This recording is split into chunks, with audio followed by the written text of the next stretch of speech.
antisipasi musim hujan nanti Pak? Apalagi yang dilakukan oleh jajaran pemerintah kota Pak? Terkait dengan mengantisipasi masalah banjir nanti musim hujan ini, selain kita berikan drainase, kita juga sudah melihat potensi-potensi di mana tempat-tempat catchment area.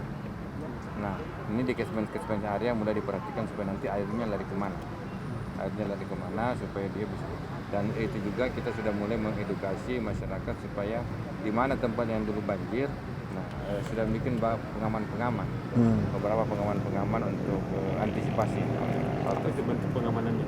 Ya, bentuk pengamanannya misalnya di situ sudah ada kelompok-kelompok masyarakat itu ada early warning system. Bagaimana membangun early warning system di setiap kelompok-kelompok. Jadi sudah ada peringatan dini dan apa yang harus dilakukan.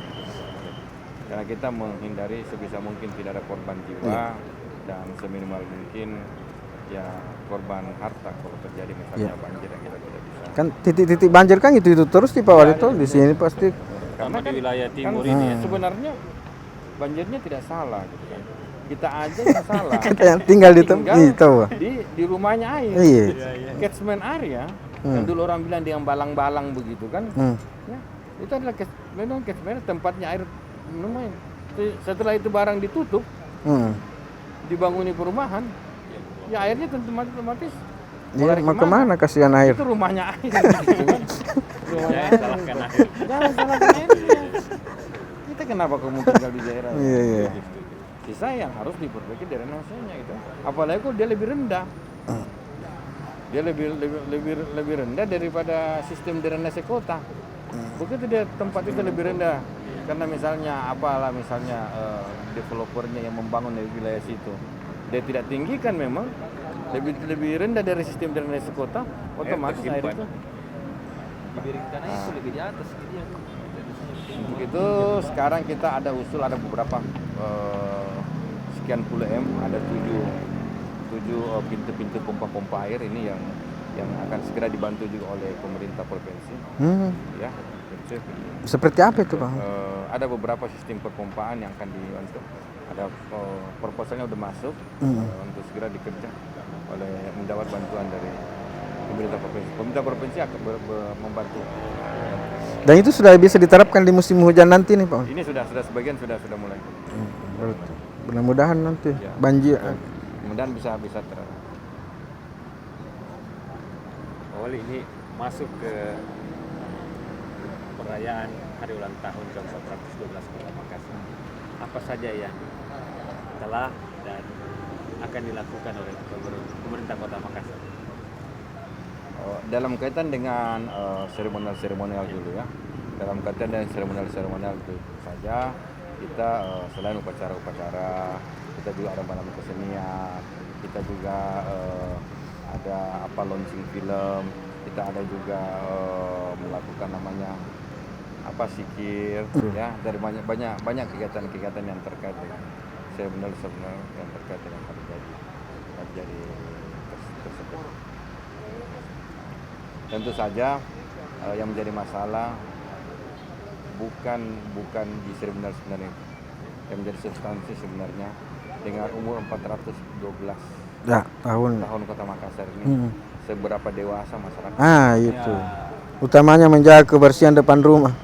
Artinya kalau umur 412 masih banyak orang yang membuang sampah, ya, dan itu dibiarkan begitu saja, rasanya umur itu menjadi tidak ada arti apa lagi.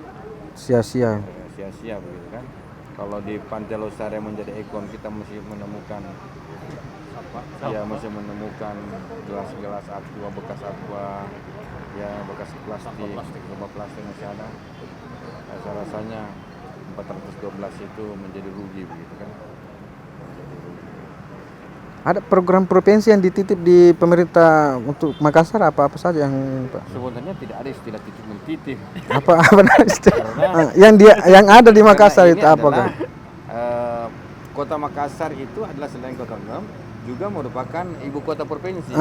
Itu. Jadi memang sebagian tanggung jawabnya itu provinsi juga Makassar, di Makassar. Tanggung jawabnya, tanggung jawab untuk menjaga kota Makassar ini bukannya tanggung jawab pemerintah kota Makassar, juga provinsi. Jadi wajar kalau pemerintah provinsi juga melakukan beberapa program-programnya untuk meningkatkan citra ibu kota provinsi. Iya, citra ibu kotanya. Ibu kota provinsi, ibu kota provinsi. Tadi pagi naik sepeda bareng Pak sama Pak Gubernur tadi. Oh iya, kita. Karena gini, mestinya memang tidak boleh ada negara dalam negara, tidak ada boleh daerah dalam daerah. Gitu. Harus bersepakat. Contohnya sekarang ini yang kita rancang, letaknya nanti di sana ya, di sana yang Pinisi Point itu. Oh. Iya. Nah, Pinisi Point itu gedung 4-nya itu menjadi mall pelayanan publik pertama yang berkolaborasi pemerintah provinsi pemerintah kota. Oh. Contoh begini. Anda sebagai alumni SMP mana begitu kan? Mau melegalisir ijazah SMP. Terus pergi di pelayanan publik sana legalisir. Kebetulan perginya ke mall pelayanan publiknya provinsi yang ada di jalan itu dekat Mall Panakukang, itu kan? Oh, ini urusannya kota ini untuk SMP. PTSP, jangan PTSP ini. Pergi lagi pindah. Atau misalnya kebetulan mau melegalisir ijazah SMA. Terus datangnya ke kantor PTSP kota. Ini mau dilegalisir. Oh, bukan di sini tempatnya. Ke itu provinsi itu urusannya provinsi itu. Harus legalisirnya ijazahnya itu harus di PTSP provinsi, ada di sana, melakukan sana. Padahal kan masyarakat mesti nggak boleh. Yang namanya mall pelayanan publik itu tidak ada urusan provinsi kota. Tempat saja. Harus satu tempat. Masyarakat tidak perlu tahu itu urusannya pusat, itu urusannya provinsi, itu urusannya kota, harus di satu tempat yang sama. Sehingga jangan menyusahkan. Nah, itu yang kita bangun di sini. Kita sekarang ini sudah sementara dalam proses rehab. Ya, dia perbaiki nanti dari insya Allah pas awal tahun nanti selesai atau enggak selesai juga renovasinya apa semua, sudah kita pindah di situ. Di Pinisi Point itu, Pak? Ya, di depannya Pinisi Point. Yang dulu ballroom itu Ada bal yang dulu bekas, ya bukan dinas perdagangan dulu. Nah, di situ yang dari orang juga yang mau ke kebetulan ke mall ya bisa juga langsung. Itu juga termasuk instansi vertikal ada di sini. Nanti imigrasi juga di situ, mau urus paspor juga di situ siapkan, termasuk kalau mau nikah, lagi, mau nikah lagi, untuk berbagai layanan. Dari kita menjadi satu sistem, tidak dari masyarakat tidak perlu tahu lagi ini urusannya pemerintah kota, provinsi atau urusan pusat. Termasuk betul ini termasuk nanti integrasi apa juga di situ. ini sudah terpadu plus namanya ini. Biasanya kan hanya terpadu di lingkup pemerintah kabupaten kota. Ini sudah lintas dan sampai ke kemarin provinsi. sudah konsepnya itu kita ajukan sama Mempan dan Deputi Mempan sudah datang ke sini melihat oh memang wajar tempatnya apa dia harus dievaluasi dulu sebelum kita. Kapan kira-kira itu bisa dirasakan masyarakat? Pertanggungjawaban fisik untuk rehab bangunan dan membangun sistem itu sekarang bekerja. Dari kita launching ini rencana awal tahun setelah selesai semua fisiknya ini sudah bisa pindah. Sudah peninggalan besar nanti bawah. Itu akan menjadi bagian. Jadi hal monumental kita bangun nanti. Karena kita tidak mau lagi ini urusannya memisah-misahkan antara perizinan kota dalam satu tempat, dalam satu kota masa itu yang namanya pelayanan publik, mall, makanya namanya mall pelayanan masyarakat publik. Tidak perlu tahu ini urusan provinsi, urusan kota, urusan pusat, pokoknya tapi di dalamnya juga itu termasuk dalam perizinan yang dikeluarkan oleh swasta. Berarti ada nanti swasta juga di situ. Sangat plus sekali. Jadi misalnya ada yang lembaga yang mengeluarkan satu rekomendasi. Dari juga bekerjasama dengan asosiasi-asosiasi yang mengeluarkan perizinan. Berapa lantai nanti gedungnya? Kalau fisiknya sih dua lantai, tetapi di dalamnya nanti ada terbagi-bagi. Gedungnya sudah jadi, tapi kan itu harus gedung lama, gedung hancur. Ini yang direhab. Sedikit Iya, direhab. Kalau melihat penjelasan Pak Wali ini visualiskan untuk kedepannya Makassar ini, Pak Wali. Artinya ada yang tidak bisa diselesaikan dalam 2 tahun, Pak Wali. Tentu banyak. Tentu banyak yang tidak bisa. Tidak, Yang Pak tidak Pak Wali bisa tidak berpikir untuk selesaikan lagi nanti setelah 2 tahun. Ya kita meletakkan saja lah, meletakkan Nah, nanti kan tidak perlu mundur lagi ASN kalau jadi revisi undang-undang pilkada, Pak Wali. Untuk 2024. minum dulu. Kalau itu perlu minum dah, kita minum dulu. Kita minum dulu.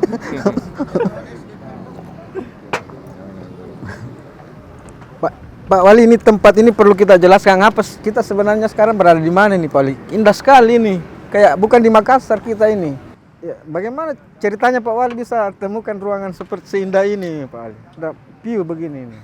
Ini sebenarnya bagian dari atap bangunan ini. Atap bangunan ini terbagi atas bagian yang lama ini dan bagian yang baru. Ya. Itu bagian yang baru. Oh, ini bagian lama sih, Iya. Pak. Ini yang merupakan heritage yang sudah ada sejak zaman ya pertama kali dibangun zaman Belanda. Sebelah ini yang baru. Nah, di sini kita bisa lihat sunset ya. Kita bisa lihat sunset di sini. Kita bisa melihat kehidupan kalau malam hari dan kita 360 derajat. Pemandangan kita menjadi 360 derajat. Iya. Bisa kita lihat. Pak Wapres dulu di mana, Pak Wali? Pak Wapres kemarin waktu kunjungan terakhir beliau sebagai Wapres Ya. di Makassar sempat mampir di sini. Sambil Pak Wapres di sini ternyata Pak Wapres bukan hanya berdiri di sini. Di ujung sana dan di ujung sana itu ada 3 sniper. Saya dikirimin selama proses itu saya dikirimin foto-foto mereka memotret video kita dari 3 penjuru ya.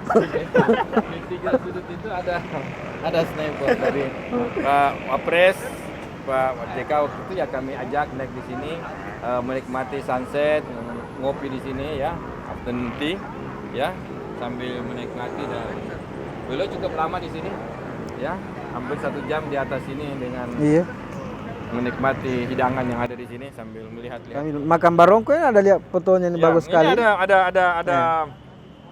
ada foto-foto beliau pada waktu beliau di atas ini. Dengan di sini juga duduk cukup. Oh iya, pas di sini. Cukup lama kami. Dia naik tangga itu, Pak. Naik tangga beliau. Dan waktu itu saya menawarkan 3 lantai. Di atas lantai 3 ada tempat bagus buat ngopi-ngopi, Pak. Tapi Bapak kan golfer, kuat jalan, Pak. Pastilah kuat. Ayolah kalau gitu kita naik, Pak. Begitu beliau bertanya kita naik di sini. Wah, pas Wapres jadi bingung juga. Apa yang untuk ke bawah? Tidak ada skenario. Akhirnya langsung air minum dibawa naik apa? Mungkin sejarah pertama kali mungkin Pak Wapres. Katanya beliau pertama kalinya ini ya. Naik sini. Nah, begitu Pak Wali, ini kan Makassar kota berbagai heterogen, kota kaya kuliner, kaya tempat wisata. Mungkin apa yang bisa disampaikan kepada Tribuners tentang kota Makassar ini? Ayo kita Makassar. Kita tidak boleh menjadikan Makassar ini sebagai bisnis as usual biasa. Kita harus senantiasa berpikir, think out of the box, membuat sesuatu yang berbeda dengan biasanya. Tidak bisa kita menjadikan Makassar seperti biasa. Kita harus bekerja lebih cepat, pertumbuhan ekonomi jauh lebih tinggi, dan kita harus menciptakan peluang-peluang kerjasama yang bagus. Kita jangan menjadikan Makassar ini menjadi nanti tempatnya pengangguran, tempatnya kekumuhan, begitu juga tempatnya ketidakteraturan.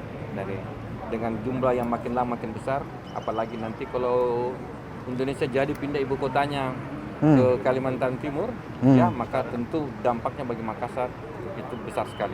Dan kemungkinan saja orang yang mau meeting di Kalimantan Timur dia pilih di Makassar. Betul. Nginapnya di sini. Jadi itu kita harus jaga benar-benar sebagai kota jasa, kota servis dengan baik. Untuk itu ya kita harus memperbaiki sarana dan prasarana, kita harus jaga sama-sama. Kita harus jaga sama-sama. Mari kita sama-sama tingkatkan kota Makassar ini makin lama makin baik. Kita mengedukasi diri kita sendiri untuk hidup sebagai kota yang modern, hidup di kota yang global. Oke, sip. Ayo ke Makassar. Ayo, jangan. Apa istilahnya? Kita harus ke Makassar. Jangan pernah tidak ke Makassar. Iya. Jangan mati di sebelum ke Makassar. Oke. Terima kasih banyak Pak Wali. Terima kasih sama-sama. Oke, Ya, siap. makasih.